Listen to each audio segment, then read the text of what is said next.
ஸ்ரீவைகுண்ட சட்டமன்ற உறுப்பினரான சமூக ஆர்வலர் அன்னை வி.ஜி. சரவணன் எம்.எல்.ஏ. அவர்கள் கடந்த 5 ஆண்டுகளுக்கும் மேலாக ஸ்ரீவைகுண்ட தொகுதி மற்றும் அதன் சுற்று வட்டார பகுதிகளில் உள்ள ஆதரவற்ற ஏழை எளியவர்களுக்கு இல்லம் தேடி இரவு உணவு திட்டத்தை ஏற்படுத்தி இரவு உணவு வழங்கி வருகிறார்.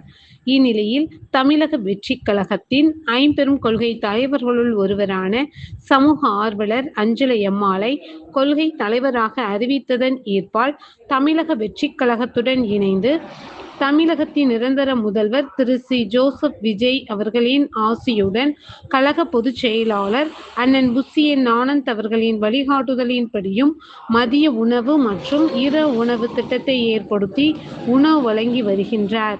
31/7/2026 அன்று ஸ்ரீவைகுண்டம், கோட்டைக்காடு, உண்டியலூர், ஏரல், கீழமங்கலக்குறிச்சி, சிறுதொண்டநல்லூர் ஆகிய பகுதிகளில் உள்ள ஆதரவற்ற ஏழை எளியவர்களுக்கு மதிய உணவும், அண்ணா நகர், கொட்டாரக்குறிச்சி, ஆறுமுகமங்கலம், அரசன்குளம், மாரமங்கலம், இடையர்காடு, தளவாய்புரம், சம்படி காலனி, மேலச்சம்படி மற்றும் அதன் சுற்று வட்டார பகுதிகளில் உள்ள ஏழை எளியவர்களுக்கு இரவு உணவும் தமிழக வெற்றிக் கழகம் தூத்துக்குடி மேற்கு மாவட்டம் ஸ்ரீவைகுண்ட சட்டமன்ற உறுப்பினரான சமூக ஆர்வலர் அன்னை வி.ஜி. சரவணன் எம்.எல்.ஏ. அவர்களின் சார்பில் அன்று 218 நபர்களுக்கு உணவு வழங்கப்பட்டது.